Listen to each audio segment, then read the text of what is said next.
हरे हे नाथ नारायण वासुदेव। श्री कृष्ण गोविंद हरे मुरारे हे नाथ नारायण वासुदेव। कृष्ण गोविंद हरे मुरारे हे नाथ नारायण वासुदेव।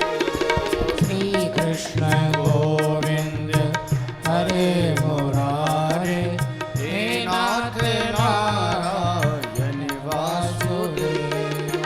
हे नाथ नारायण वासुदेव। हे नाथ नारायण वासुदेव। हे नाथ नारायण वासुदेव।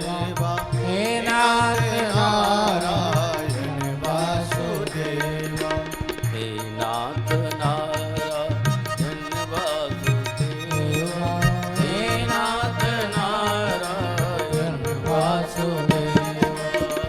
हे नाथ नारायण वासुदेव। हे नाथ नारायण वासुदेव। हे नाथ नारायण वासुदेव। हे नाथ नारायण वासुदेव। हे नाथ नारायण वासुदेव। हे नाथ नारायण वासुदेव। हे नाथ नारायण वासुदेव।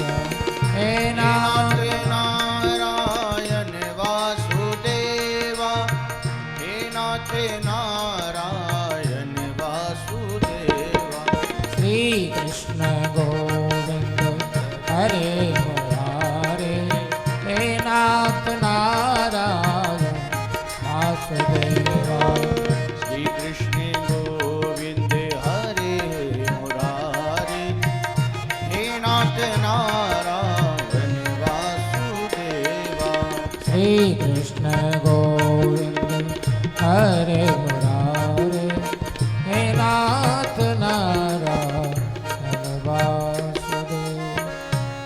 गुरुदेव भगवान की जय। जय जय श्री राम राधे श्याम। श्याम वंशी विभूषित करा नवनीरदाभात पीतांबरा दरुण बिंबफलाधरोष्ठात्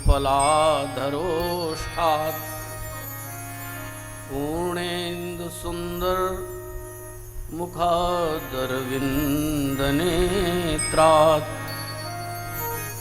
कृष्णात् परं किमपि तत्त्वमहं न जाने।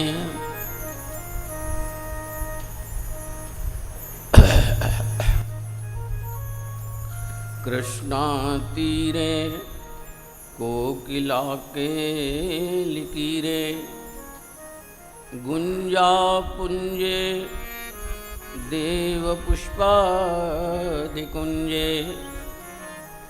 कम्बुग्रीवौ क्षिप्तबाहु चलन्तौ राधा कृष्णौ मंगलम मे भवेदात् मंगलम मे भवेदात्।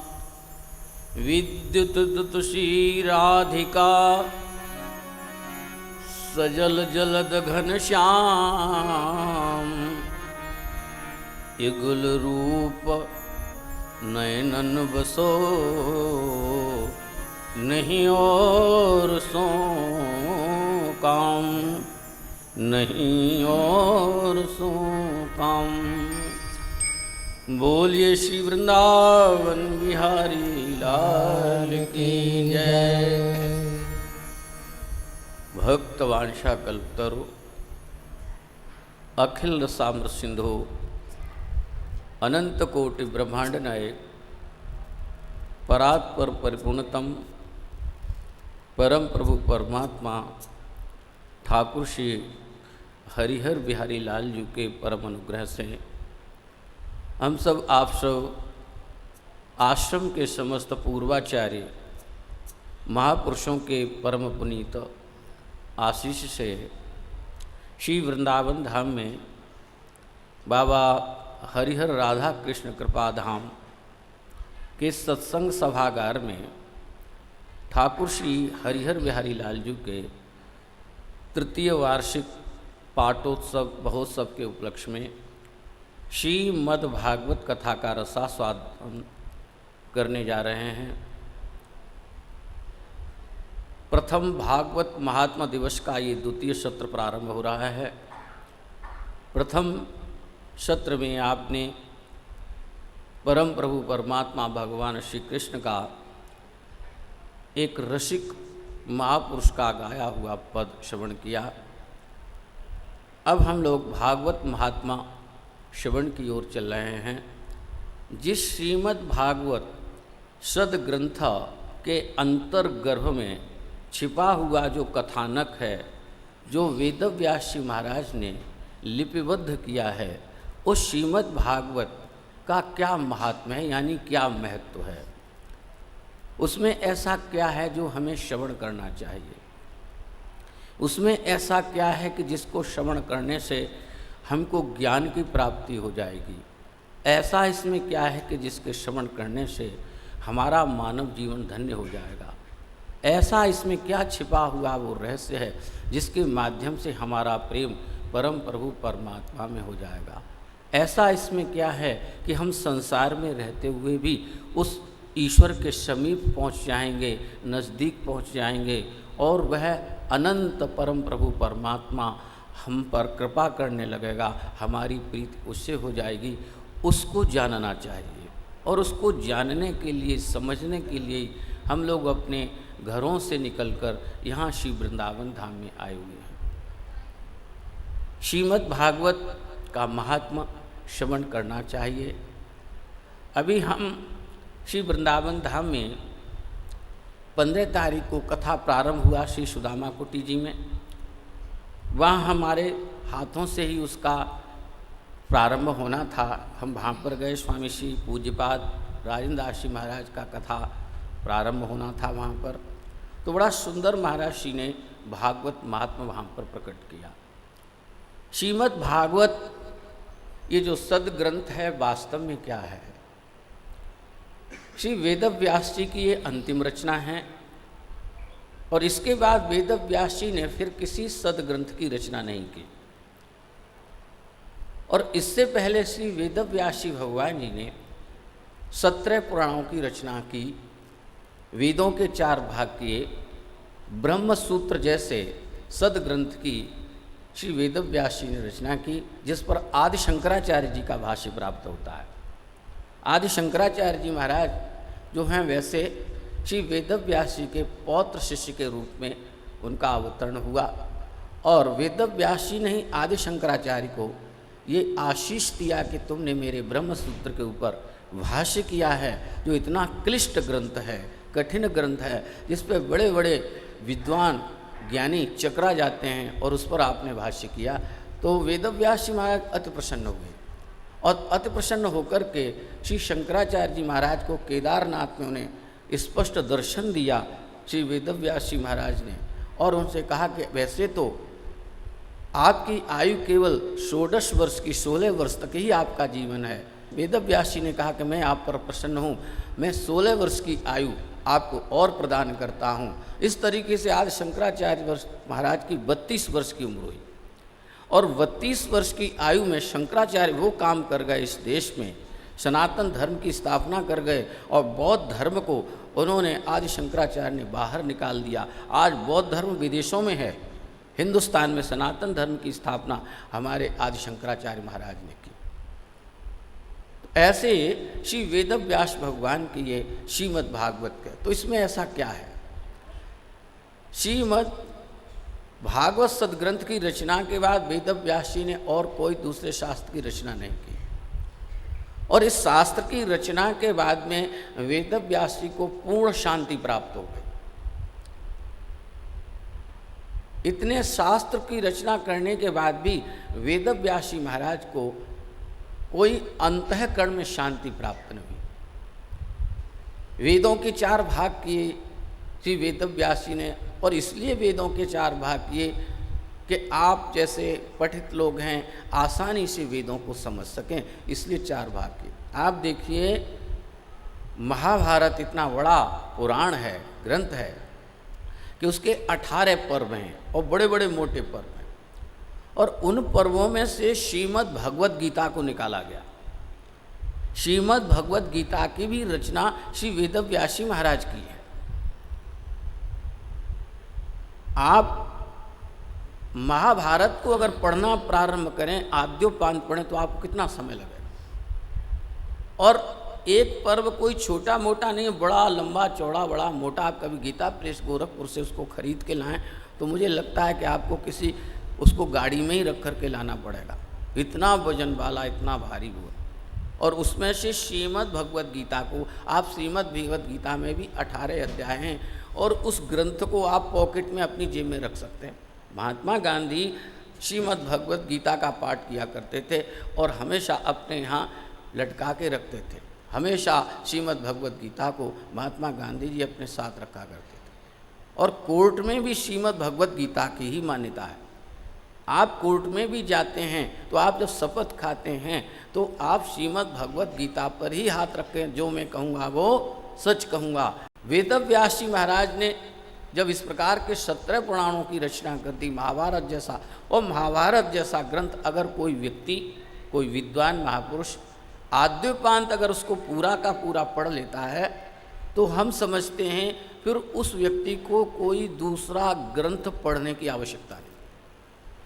इतना वृहद ज्ञान वाला, उसमें हर प्रकार का ज्ञान, राजनीति का ज्ञान, गृहस्थ धर्म का ज्ञान, संन्यस्त धर्म का ज्ञान, और प्रकार के जितने भी ज्ञान हैं वो महाभारत में सबको वेदव्यास जी ने उसको संयोजित अंकित किया है। उन सबको वेदव्यास जी महाराज ने लिखा हुआ। लेकिन ऐसी क्या खास बात है कि श्रीमद् भागवत की रचना करने के बाद वेदव्यास जी महाराज ने फिर कोई ग्रंथ नहीं लिखा? तो बड़ी विशेष बात है। इसका तात्पर्य ये हुआ कि जितने अन्य ग्रंथ हुए उनमें जो भी धर्म की स्थापना की गई, धर्म के बारे में कहा गया, और अनेक प्रकार की संसार की भौतिक बातों में कहा गया, अनेक प्रकार के दूसरे जो इतर ज्ञान हैं उनके बारे में बहुत कुछ कहा गया, सब कुछ कहा गया अनेक प्रकार से। लेकिन ऐसा कुछ क्या नहीं कहा गया जिसके माध्यम से फिर अंत में वेदव्यास जी को शांति प्राप्त हुई। आप जब श्रीमद् भागवत की कथा सुनते हैं अथवा पढ़ते हैं तो इसमें आप ये पाते हैं कि शुकदेव महाराज को श्रीमद् भागवत की कथा सुनने के बाद उन्हें मोक्ष प्राप्त हो गया, ऐसा श्रीमद् भागवत का ये प्रमाणित ग्रंथ है। लेकिन एक सज्जन ने मुझसे प्रश्न किया, कहते हैं कि महाराज हमने श्रीमद् देवी भागवत में ऐसा पढ़ा और सुना है कि वो कहता है कि शुकदेव जी महाराज को मोक्ष ही नहीं मिला। अब जो पढ़ने वाला व्यक्ति पाठक है, जिसने कहीं गुरुओं के पास बैठकर स्वाध्याय नहीं किया, स्वाध्याय का अर्थ ऐसा है स्व अध्ययन करना, यानी कुशल गुरु। कुशल गुरु का तात्पर्य है कि जिन महापुरुषों ने जो शास्त्रों में लिखी हुई बातें हैं और उन बातों पर वो चल कर के उसने उसके देखा है, जिसे कहते हैं अनुभव करना। अनुभव गम में भजे जे ही संता।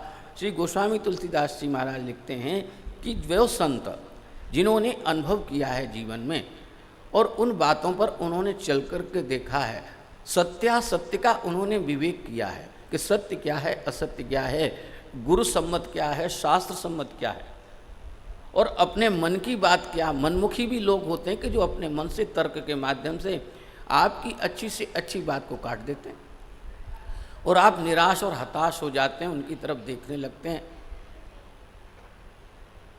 तो सद्ग्रंथों का स्वाध्याय जो महापुरुषों ने किया है और उनके माध्यम से जब आप किसी शास्त्र को श्रवण करते हैं, पूरा आद्योपांत उसे पढ़ते हैं और महापुरुष की कही हुई बात का आप मनन करते हैं, मनन के बाद आप उसको अपने जीवन में उतार करके देखते हैं। जो साधक संत हैं, आप कभी उनसे चर्चा करेंगे तत्वों की या किसी बात की, तो आपको इन चीज़ों का ज्ञान होगा। हम लोगों ने अपने गुरुओं की शरण में रहकर इन चीज़ों को पकड़ने का प्रयास किया। इन चीज़ों को पकड़ करके जब जैसे गुरु महाराज के पास हम लोग बैठते थे, हम जानते हैं बड़े बड़े अच्छे विद्वान संत जिन्होंने कई कई विषयों में आचार्य किया हुआ था, और बड़े बड़े विद्वान संत जिन्होंने इंग्लिश में ऑनर इत्यादि किया, मैथ में किया, ऐसे बड़े बड़े संत। लेकिन हमारे महाराज जी कुछ पढ़े लिखे नहीं थे, और उनके साथ बैठकर वो शास्त्र लगाया जाता था। कभी पंचदशी लगाया जा रहा है, कभी ब्रह्म सूत्र लगाया जा रहा है, कभी उपनिषद लगाए जा रहे हैं, कभी कुछ ग्रंथ लगाया जा रहा है, वेदांत के ग्रंथ लगाए, विचार सागर लगाया जा रहा है। तो हमको भी आश्चर्य होता था कि ये सब इतने महापुरुष पढ़े लिखे हैं, लेकिन फिर भी महापुरुषों को पास बैठकर ये ग्रंथों को लगा रहे हैं। तो उन्होंने हमें सबसे पहले, हम नए नए साधक थे, तो हमको ये बता गया कि जो महाराज जी बताते हैं ये इनका अनुभव किया हुआ विषय है, ये महापुरुष उस पर चले हैं, इन्होंने चलकर उसे पकड़ा है। हमने आपको मन की परिभाषा बता दी कि मन उस वृत्ति का नाम है जो संकल्प और विकल्प करती है। अब आप मन को पकड़ेंगे कैसे? मन मन मन तो सभी लोग कह रहे हैं, आप भी कहते हो, हम भी कहते हैं, लेकिन मन का स्वरूप क्या है, मन का रूप क्या है? मन हमारी पकड़ में कैसे आएगा? और जब तक कोई मन आपकी पकड़ में नहीं आता तो मन के बस में तो आप हैं, और मन जिधर आपको खींचता है उधर आप चले जाते हैं। होना ये चाहिए कि हमारी आत्मा जिधर हमको चलाए उधर हमारा मन आना चाहिए। विषय तो ये है, वास्तविकता तो ये है। और जब इस प्रकार की वास्तविकता को आप पकड़ लेते हैं, मन को पकड़ लेते हैं, तो मन आपके वश में हो जाता है, आपके नियंत्रित में हो जाता है, नियंत्रित। और जब आप जैसा चाहेंगे वैसा मन आपका चलेगा, तब आपको जीवन में शांति प्राप्त होने लगे। आप यहाँ बैठे हैं, मन में कोई बात आ रही है और इतनी प्रबल उस मन ने आपकी हृदय में कोई चीज़ पैदा कर दी, आप भागवत कथा से उठकर वहाँ चले जाते हैं। यानी मन ने आपको खींचा और आप इतने वजनदार शरीर को, आपका जो भी वेट होगा शरीर का, इतने वेट वाला वजन वाला शरीर आपका उठकर उस मन के प्रभाव से और कहीं चला जाता है। आप सत्संग में बैठे हैं, भगवान की कथा चल रही है, आपने उसकी तरफ ध्यान नहीं दिया कि ये भगवान की कथा मेरा कल्याण करने वाली है, जीते जी मेरा जीवन सुधारने वाली है। जीवंत काल में ही मुझे भागवत वो तत्व प्रदान करा देगी, वो धन मुझे प्रदान करा देगी कि मैं जीते जी मुक्तावस्था में विचरण करता हुआ ईश्वर की तरफ में जा सकता हूँ, ईश्वर का प्रिय बन सकता हूँ, ईश्वर मेरा प्रिय बन सकता है। लेकिन मन की उस प्रबल भावना ने आपको डिगाया और आप उठ करके चले गए। तो ये चीज़ें मनन के बाद गुरुओं से हमने सुना, उन्होंने बताया कि मन उस वृत्ति का नाम है जो संकल्प और विकल्प करती है। फिर बताया कि मन भी त्रिगुणात्मक होता है, ये पंच तत्व भी त्रिगुणात्मक हैं। जो भी संसार में जो भी वस्तु आप देखते हैं सब त्रिगुणात्मक में, सत रज और तम तीनों में ये लिपटा, तीनों में ये तीनों तत्व हैं। हवा भी त्रिगुणात्मक है, जल भी त्रिगुणात्मक है, पृथ्वी भी त्रिगुणात्मक है, पृथ्वी भी, आकाश, वायु, ये पांचों तत्व त्रिगुणात्मक है। इसीलिए आपको कहा जाता है कि आप शुद्ध पर्यावरण में निवास करिए, शुद्ध पर्यावरण में आपका मकान होना चाहिए, शुद्ध पर्यावरण में आप घूमिए। और आप अशुद्ध पर्यावरण में रहते हैं, आप रोगी हो जाते हैं कि नहीं? ये बात बताओ, आप सत्य है कि नहीं? ये बात सत्य है। तब हम शुद्ध पर्यावरण, या का इसका तात्पर्य है कि हम अशुद्धियों से बचें और शुद्ध अवस्था की ओर चलें। तो इसको कहते अनुभव के हमने आसन पर बैठ करके गुरु महाराज ने बताया कि हमने मन संकल्प और विकल्प करता है, उस वृत्ति को हमने पकड़ना है। उसमें ये देखना है कि ये हमारा जो मन में संकल्प आ रहा है ये सत्वमय है कि राजस से डूबा हुआ है कि त्रिगुणात्मक है, आपको ये भी पहचानना पड़ता है। तो ये इसको कहते हैं कि महापुरुष अनुभव से किसी चीज़ को हम ग्रहण करते हैं, त्रिगुणात्मक परिस्थितियों को पहचानना। अब इनकी अलग अलग पहचान होती है। सात्विक आपके मन में संकल्प उठा तो इसका मन है कि चलो हमने श्री वृंदावन धाम में भागवत की कथा बिठाना है, इस सात्विक भाव आया। अब आपके उसके जीवन में विकल्प आएगा कि जब हम भागवत कथा बिठाएंगे तो उसमें बहुत सारी चीज़ों की हमें आवश्यकता पड़ेगी। तो ये विकल्प आपके मन में आता है। तो ये विकल्प जो आपका आया वो कैसा